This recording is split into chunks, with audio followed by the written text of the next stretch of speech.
Hello everybody and welcome to the Jamestown Community Calendar. In this video we're going to go through the step-by-step process of how to create an event on the Jamestown Community Calendar. So the first thing that we're going to do is we're going to go into our browser and type into our URL jamestowncalendar.com, click enter, and up comes the calendar website. Right here we'll notice the Create an Event tab, which we will click, and the first window that comes open is to log in to using our username and password. If you haven't created one, it's a pretty simple process. Just go ahead and fill out the box, enter your first name, last name, email, choose a username and password. Now the wonderful thing about this tool is that it's completely open to the community, so whoever you are and whatever organization you're a part of, you can create an account and post events just as long as they fit within the rules and guidelines that are going to be on the first page when we start creating events. So be sure to read through that through those guidelines first. So what I'm going to be doing is I've already created an account, and you can check this box if you want to be remembered and click the login button that's showing on the screen. You'll notice here in the upper left hand portion it gives a welcome with my name, knowing that I have successfully logged in, and I'm going to go ahead and hover over the Create an Event tab and click, and this is the page that I was talking about. To be sure to review over the event submission guidelines, and really this Create an Event process is a three-step process. So we're going to go ahead and agree with those guidelines. This first step is putting in the basic information about the event that you have coming up.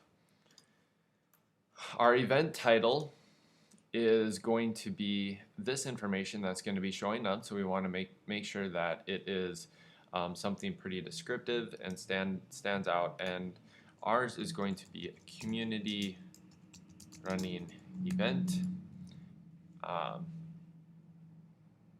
And we are going to be putting in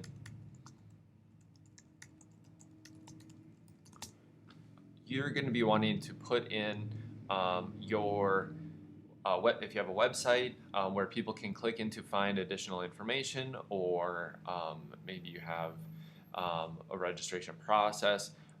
This is going to be an important part to make sure that you put in that URL for the event link. We have a start date and end date. Now our event that we're going to be creating is only 1 day long, so I just need to put in the start date, which we will select as the 26th, and our end date is going to be the 26th. If you have a multiple day event, you'll notice here that it will span and create an event over that full duration of that period of days. Our event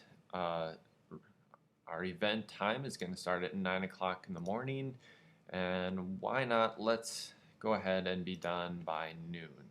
It's going to be a pretty short event.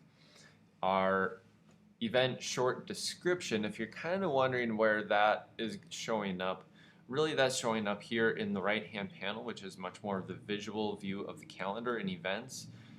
It's exactly what it says. It's a short description.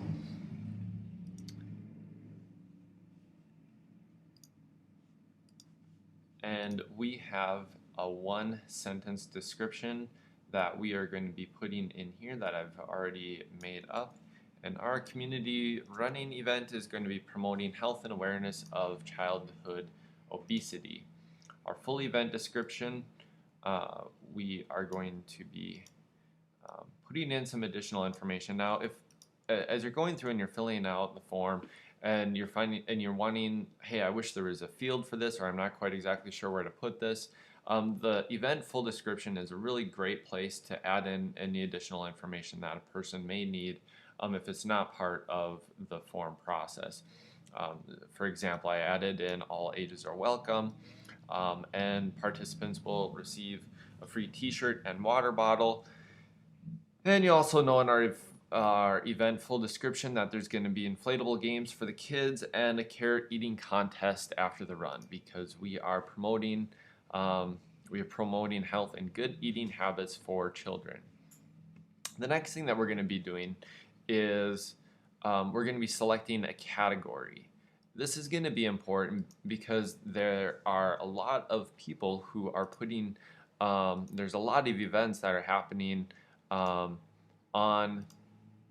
the calendar, and so as people essentially want to narrow down the events, they want to know just the health, fitness, and well-being. You'll notice that there are a couple events on there. We want to make sure that our event shows up under that category. And if there's multiple categories, you have the option of selecting another one. Now be sure that, I forgot to add in the HTTP, and now it likes what the link that I put in. An important thing to remember is that if you have a lot of events that you're going to be entering in, this is an important checkbox because it'll save you some time filling out some redundant information if you're putting in quite a few events. Alright, the next thing is that I get to select an organization.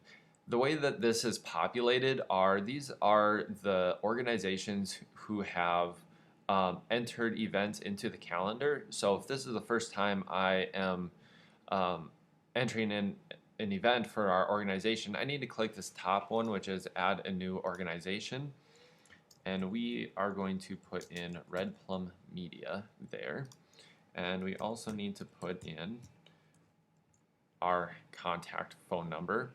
So this is going to be step 2 of 3. We're going to click next. Now this is the final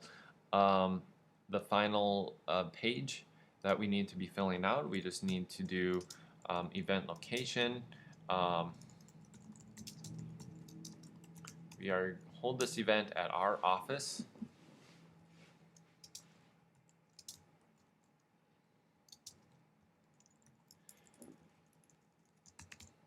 And the street address and zip code. This is probably one of the most important parts of creating an event, is choosing and selecting an event image.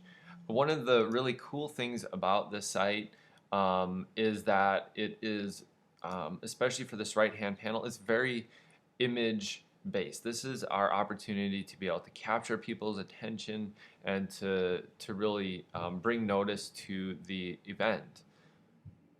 So I'd encourage you to take some time and make sure that the quality pictures that you're selecting are a good representation, and they're high quality images. And we'll be posting some best practices to the comment section on this website, or on this video. So we selected our image, and this is extremely important, is that we check this box of I have the rights to use this image. Now this is just primarily for instructional purposes. If I was actually going to be using this image, I would go and buy the rights to it.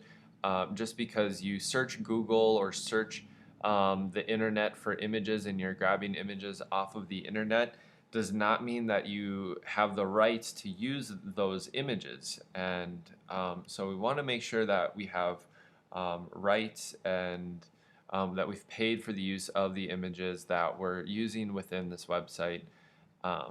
So now that we've done that, we can go ahead and click submit an event.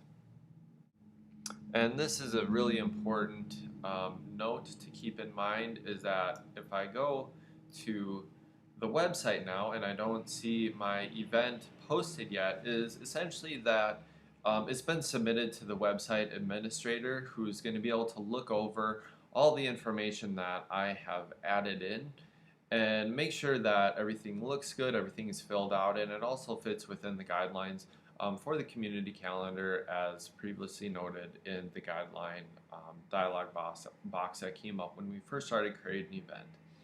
So that's as simple as it is. Create an event on the Jamestown calendar website is very easy, very straightforward.